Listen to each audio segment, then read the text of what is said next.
Last episode, we dug a hole down through the void, and in the episode, I used the word hole 57 times. And for some reason, many of you didn't think I was being particularly wholesome. And I hear you loud and clear, so from now on, I will be referring to this as my orifice. You're welcome. Hello, and welcome back to another episode here on the Hermitcraft server with my orifice. Hello, yes, we are going to be doing a little bit more work here today at the beginning of today's episode to improve this. It works. It is totally usable to fly from here to, for example, Tango's base at the moment, or anywhere else there is a void hole. But I've learnt a lot. Your comments gave me some wonderful suggestions, and while I look down my nose upon you, look at this, we will be trying some of the things out and making the best orifice possible. And to kick things off, we're going to be expanding this thing to 3x3. Okay, successfully wiggle myself under here in prime position. 3, 2, 1, let it go. Success. But no joke, that took forever. That took days of my life.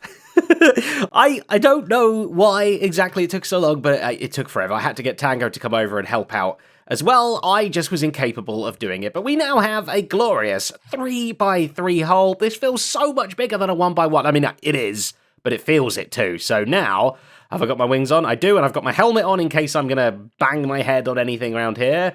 We can jump on down. Oh, yeah, very nice. You can see, it's lit up now, right? But if we fly away, in fact, which way is Tango's? His was to the east, wasn't it? I'm surprised. Oh, there it is. I'm surprised how, in line both of our holes were as well. That was an accident. There's his shape. Okay, we've got light coming out of it now as well. Before, for some reason, light wasn't shining out of the holes. It clearly is a place where the sun don't shine. Am I heading back west again? I am. Let's see how easy it is to go up through a 3x3 hole now. Oh, wait, where is the light? Oh, it is still coming out. Okay. These stupid lighting glitches. And...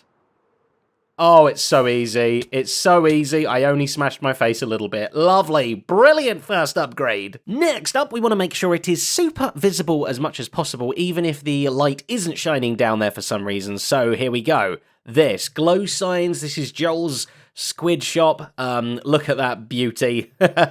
Please buy my lovely ink sacks. They're really glowy. Wow.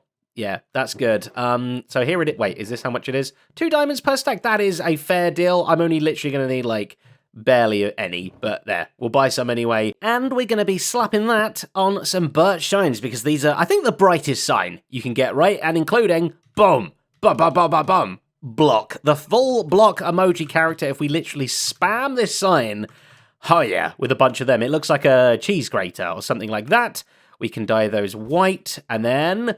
boop! Make them luminous. Oh, goodness me. That actually makes a really cool light or something. We're going to do that along, I think, all of these back ones here, all of those, and then down the middle ones, which, if you ask me, I think looks pretty bright. I think that is quite obvious to see all the way around. I've also put a load of glowstone in. It's a bit like, is it called kintsugi or something like that, where you fix broken pottery with gold, because that is exactly what this feels like. Smoothed it out so you're not going to get stuck in any little nooks or crannies. And this thing, oh my goodness me, this thing is glowing like crazy.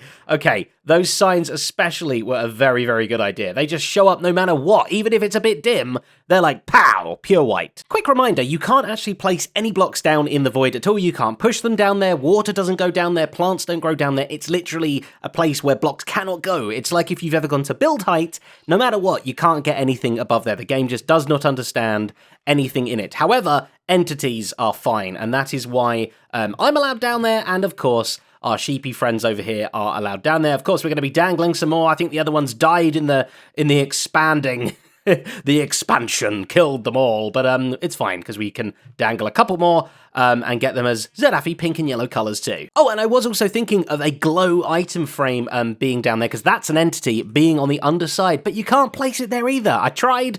On the bottom side of the bedrock, I thought that'd be great, having these glow item frames leading us between places like little dots, like the London Tube map or something, you know? But no, unfortunately, you cannot do it, so sheep, we're stuck with you. Not sure if there's a particular etiquette for pushing these guys off into the void here to dangle, but yeah, I think this will work. I actually wanted to put these things a lot lower down, but I also want to make them kind of symmetrical around the hole as well. And this was the only place I could find that kind of let me do that with the way the bedrock is all randomized. So I think I have to shout, "This is Sparta," every time I do this. But here goes. Hada! Oh. Perfectly went under there. So it should still be dangling on. Yep, excellent. Off you go. Whoop. And on the second bat, there he I love the way they just disappear. Hoja! Down you go, and boop. Down you go as well. Every time, bloop, bloop, and down they are. Wonderful. Let's have a quick little look how they are. Yeah, beautiful. Oh, they're lit up as well. It's glorious. It's glorious. What a sight to behold. And then you can come on up. I need to make the full tunnel all the way up to my base into my ravine. And then this void hole, for now at least, unless you guys have got any other crazy ideas, is complete. Oh, but there is one final crazy idea actually I need to try, and that is using chorus fruit. Oh, that sheep is having a bad day. These let you teleport up to 8 blocks away. So if I get near the hole... Oh, it kind of put me on top of the thing. Okay, I'm never trying that again. Okay, I think it put me on top of one of these signs. That was absolutely terrifying. Never again. I'll just fly in the regular way, thanks. Jumping into today's project, we are going to be making yet another gamified farm to shove into our ravine here. And look at this. Look how full it's looking. I thought that was Tango's face. These look like his beautiful eyes. We got something over here. We got something over there. We got something there in the floor, everywhere. This thing is filling up just like I would hoped. And today, like I say, is no different. We're going to be adding something else. And today, I'm going to be saying, why is it just me that gets to play games? Why can't creepers play games too? I mean, look at them. Look how sad they look. People go around calling them creepers. That's not very nice, is it? Maybe if we started calling them friendlies or something, then they'd maybe start to be a little bit nice. Now get away from it, you freak! So the first game that I thought of was something like Tag, because they chase you well enough, maybe a little bit slow, but then they don't actually follow through. They stop a little bit away from you, and then explode, ouch, like that. Whereas like a zombie would go full on Tag and try and touch you to make sure that you are it. And that made me realise that they can dig, which of course, not many other mobs can, and... what's the good old-fashioned dig-and-base minigame? Spleef! Got ya. So that's the plan then. Right down the far end of my ravine here. Waja, we are going to be digging. And oh, there's a cave here already. We are going to be making a Spleef arena for creepers. But I'm going to need some help digging this out. Oh, Renny boy. I need your beacons, my friend. Here it is. Ren's beautiful beacon shop. Haja. Oh, that scared me a little bit. Oh, there's one down there, actually. Right, what have we got here? Brought to you by Gigacorp. We have beacons, 2 diamond blocks each. Okay, I can manage that. That is a fair price. Babow. 2 of those. Oh, there's some around here as well. There are even more. I'm going to buy. Which one looks good? That one. No, this one. Thank you very much. Lovely. Nice doing business with you, Ren. This is going to help out digging a whole bunch. And ta-da! That is the power of beaconage. It was super quick, and we've dug out a nice big size room now. It needs to be bigger than this, but this is roughly the area, the arena of Spleef, where the creepers and me are going to be battling it out. And we need to play around with the regenerating floor now, because I'm not going to be placing blocks down every time we want to do this. The point of this thing is to both farm creepers for their gunpowder and stone for its cobblestone, which is a bit ironic because I've just dug out a big room here and got loads of smooth stone, but that kind of proves my point. I run out of cobblestone because I'm always using a silk touch pick, and I never have enough for crafting recipes with, so this farm is going to be doing both, a double upper farm, but we need to work out the regenerative properties of stone or cobblestone. It doesn't really matter which, either way. You blow this stuff up or cobblestone, and they both drop cobblestone. I think... They make a funny noise. These roots are the new way of doing like a cobblestone generator. Look how well that holds in there. No leaks at all. It looks like kind of like a really dirty melon. You know what I mean? Okay, so then if we put this a block away... Hey, cobblestone, just like that. Wonderful. Right, and we've not got too much... All right, calm down. We've not got too much mess. So what we're going to want to be doing is making, one single piece of cobble like this and pushing it out into the whole floor. And I think we could do that with relative ease. Piston. Okay, so the way I see it here, we have 3 options to make this piston push this guy. We can either, boom, spam this, ba ba ba ba ba, and this guy's just going to keep going. But you can see, if I do it too quickly, it doesn't always have time to make another guy. You kind of want to do it like that, right? Yeah, that's much quicker. Oh, except it grew too long and it flew all the way over to there. So that's one option. Spam this guy, put it on some kind of timer. The other option, if I just clear this away a little bit, is to actually measure. Something like that. And then I've got some redstone dust. Loop that around. Something like that. So that when something... Oh dear, that's going to spam, isn't it? Oh, it kind of works. Stop it. Stop it. No, it's supposed to be detecting the block and then triggering this piston once. You know, imagine that. That's another way of doing it. But there is a third way of doing it, which is the way I think I'm going to do it. And that is by making this block part of the circuit itself, right? So if, I'm breaking lots of blocks. If we go under here and we grab a redstone torch to have some forever on power, right? Like that. Great. Now, if there's a block there and then I grab some dust, you can see the power goes up into the block and into any adjacent dust, right? But if the block isn't there, like that, then the redstone was off, you see? Redstone is off, and only when it's on will it do that. So if we put this back, and I think I'm going to have to do some, because I can't do that because it won't go in the right direction. I'm going to need to like loop it around and put like I think I put a target block back here. There you go. That should do the trick. Have I got any of those things? I do. Pop you there like that. Wonderful. So look, oh, it's working already. As soon as a block appears, it finishes the circuit off and off it goes, making a whole thing. I think this is going to work out beautiful. And look, oh, it blocked up though. And hey, this is the problem now. It blocked up. So this thing tried to fire. The piston's like, I can't do it. And then it just gave up, and it will give up for the rest of its life. Piston! Try again! Try again another day. I have to manually get rid of it. Okay, so we're going to kind of be combining two of the ways together, and that is by having this way, but instead of this being a solid torch down here that's on all the time, we're actually going to make that into a clock that we turn on and off whenever we want, and at least that way, in a situation like this, it will keep trying every clock cycle to do it, but ultimately, the clock and the appearing thing here are disconnected from each other. If that makes any sense, I think it makes sense. So here's the same thing again, but in a slightly nicer, smaller package. We've got our observers here, both looking into each other, which means they're just forever going bloop, bloop, bloop, bloop, bloop, clocking like that, which is great.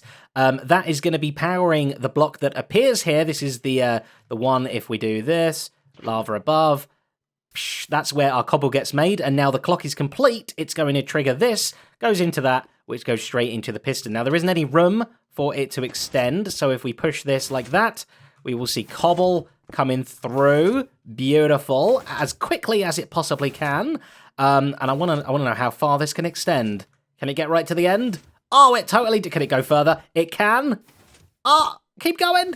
Oh my goodness, this is long.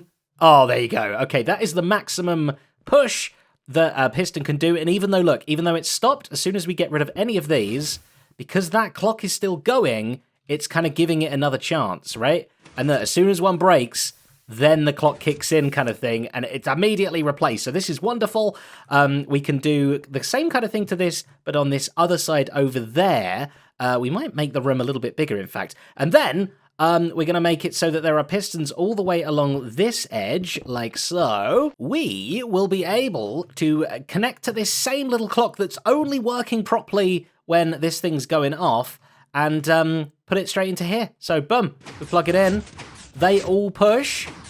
Obviously, only this first one's getting it for now, and this entire area over here, this whole dug down bit, is going to fill up with cobble. It's going to take a little bit of time, but you'll see, if we just let it go for a second.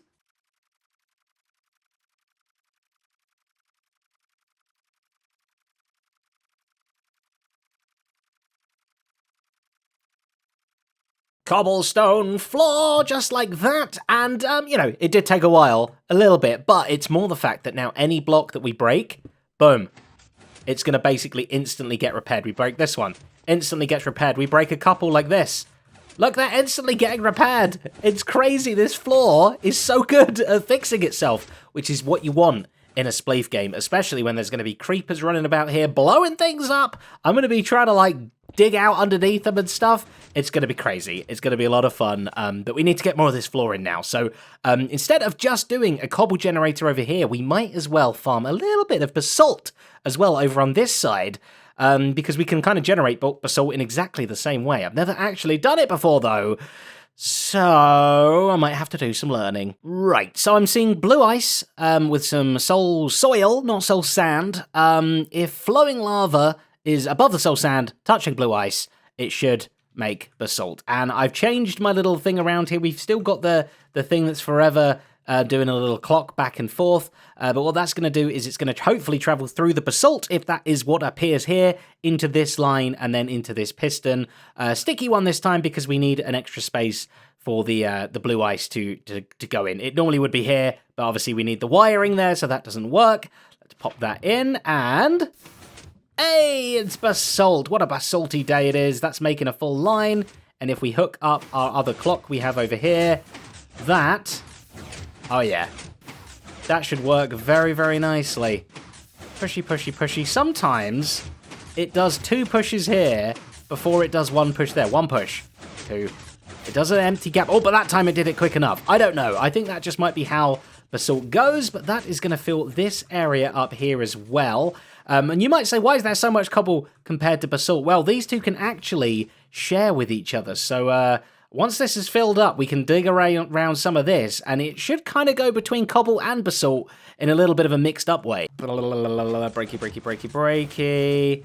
Cool, yeah, we're getting some coming through there. Excellent. It's fighting for it. It's going to make a nice different floor. And the beauty of this is basalt has a lower blast resistance than cobble does, as well as obviously now we get both different materials, which is perfect. So that is half the floor done. We need to do cha-cha-cha-cha and flip that over onto this side, do the exact same thing, and then, oh, it's party time. And you know what? Whilst we're busy working on that, I think it's about time for a quick dig down of the day.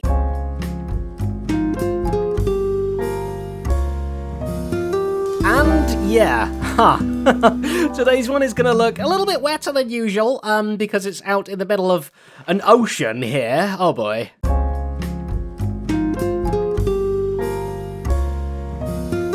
Yeah, this is the spot. Very nice and wet. Wonderful. Actually, despite the wet, quite nice that you got down to Deep Slate so quick. We were mostly all the way down there already. It was fantastic. Anyway, a big thank you as always to my wonderful patrons whose names are all over the screen, helping to make episodes just like this one possible. Thank you all so very much, especially Aletha Prime, who is my lucky charm today, picked at random out of all of these wonderful people, and you are gonna help me be, I think, the luckiest I've ever been. I still cannot believe. Just watch. Oh, that's a very nice bright surprise. A bit of redstone as well. Excellent. Oh! No. Oh my, okay. I actually got some. Oh my god. I need to get my better pickaxe out. Oh no, please don't be lava underneath this. There's gonna be, isn't there? Oh no. Come on. Please survive. Please be some bedrock. Yes! Yes! Oh my goodness, we actually did it. We got some diamond. That is such good news. This is the first time I've ever done it. I mean, typically we passed by, like, loads of diamonds, but we still managed to get one single piece. Oh, glorious. What a happy day. Floor. Yes, indeed. You know, I often hear people say that. They say that Zedaf, he's got so many floors, but in actual reality, I've only got one. And it's an auto-regenerating one. Oh, I'm even causing lag spikes. Breaky, breaky, breaky, and it heals all up, no matter what you do. Obviously, so if you kind of do it in the middle, all 4 of them are working together. Like, look at that. It's so pleasing to watch, and it fills right back up again. Okay, you can see I've added this protective barrier as well, because of course we are going to be getting creepers in here soon, and they like to explode. So we want to protect all the redstone, just leave the floor that can explode out. That's it. All we got to do is get some creepers in. Now, I'm a little way away from the ravine here, and I'm thinking we build a creeper farm, probably somewhere about where I've already built this one right here. Yeah, it's a whole thing. It's pretty big, and it's very creepery looking. It's just the usual design. There will be cats in the middle there eventually at some point, but right now, there are no cats, so they're just passively kind of walking off. They're choosing to wander off with all these trapdoors here, tricking them into thinking there is floor. I was thinking, if I say that as I fall down, oh dear, that would be hilarious. But no, this works really, really well. I've got like double trapdoors on the walls like that, so that there's only a gap of one all the way down every so often, so that a creeper can't get stuck and land on top of one of those trapdoors. So once they choose to wander off and fall down, they go all the way down. And you know what? We're actually, can I close this in? I think I can. Big and ahead, all the way down to the bottom, and put a little bit of light down here. Oh, it's working. Go down there, please. This is like a little whirlpool of fun. Please just go down. It's like a big toilet bowl. Thank you very much. Good. If I just back off over here a little bit. Yeah. So they all fall down around the edges, and then they get swept towards the middle here, where they go down this little chute. Let me just get rid of this torch. Ha ha ha. Like that. I will follow on. And I've even added this bit right here. So at the moment, the creepers fall straight down there, and that means they get automatically killed. So when we're not playing this game, they're just automatically getting harvested, like that one just was. But if we press a button, oh, that's not how it works. Then a bucket pops out and will flood over there. In fact, can I manually do my own bucket like this? Boom, so it'd pop there. The creepers that are just like swimming go wee, and they swim all the way over the top of this bit. I'll pick that bit up. Thank you very much. They come down here, and this should, lead right into the middle of the whole arena. Wonderful stuff. This is where I've got that little button bit there, so if we hit the button, that should make the water fully there forever, and at any moment now, we should get creepers plopping down. I don't want my sword out. The point here is, I think, that we shouldn't be killing the creepers with swords or anything. We should just be trying to spleef them. And before any creepers come down, if you see, we might have to jump down there and see it ourselves. Okay, owie, owie. Okay, anything you spleef, including the blocks, fall down here, and everything gets pulled over to this middle, very, very hot section. Creepers get killed. They can drop their gunpowder. Oh, and you see all those items? There is a minecart going underneath a hopper minecart, picking all the items up, including any gunpowder that any killed creepers might drop, and that just goes back up to the beginning of the farm. This here is that little, like, sneaky cut-through. So when the water isn't on, the creepers just fall straight down, and they come down here and immediately get harvested, and that is about it. So if I can figure out a way of actually leaving, I genuinely don't know how to get out of here, we can have a little play. I escaped! Haha! Okay, so now you'll see here, boom, a chest. Maybe we can even see the minecart. There it goes. Hopper minecart just literally bouncing back and forth, up and down, picking all the items up underneath there. We already got some cobble, we got some basalt, and more importantly, we have some good, lovely gunpowder. We finally have a way of getting it automatically ourselves. And then whenever we want to play, I'm just going to have to get rid of this block here, and then creepers would start being able to drip on down, I think. And that is where we need to figure out exactly how this game gets played. So I've gone ahead and emptied out the harvest chest thing, or whatever you want to call it, so that it's completely empty. We'll see exactly what we get in our first attempt at playing Creeper Spleef. So, yes, cannot hit them, can only spleef the ground out from underneath them like that. I'm thinking gunpowder collected in the chest over there is my score, right? If I collect any gunpowder on the surface here because of creepers blowing up other creepers or something, that doesn't count. Let's see how that goes. I'm not sure how many creepers are going to be built up here. I've been waiting a little while, but without the cats in, it's a little bit slow right now. So, should we try? 3, 2, 1, go. Oh, there's a lot. Oh, why won't they stop? Someone turn off the creepers. What? I thought there was going to be like 4. Okay, right, and spleef. Okay. I dropped like 1 down, and then the rest of them all die. Okay, well, I will still pick this gunpowder up, but not for my score. Hello. Okay, right, this is more like it, right? Come on, get spleefed. Get spleefed. Oh, it's really tricky. Get spleefed, sir. Oh, okay. Yes, I got him. Okay. This is actually quite fun. There needs to be some kind of timer or something so that we know exactly how long we've been playing for or whatever. But again, I think without the cats in, the flow rate is so... Never mind, it's quite good. Oh, he immediately blew up. But hey, the floor is working out wonderfully. Ha! Okay, There's more.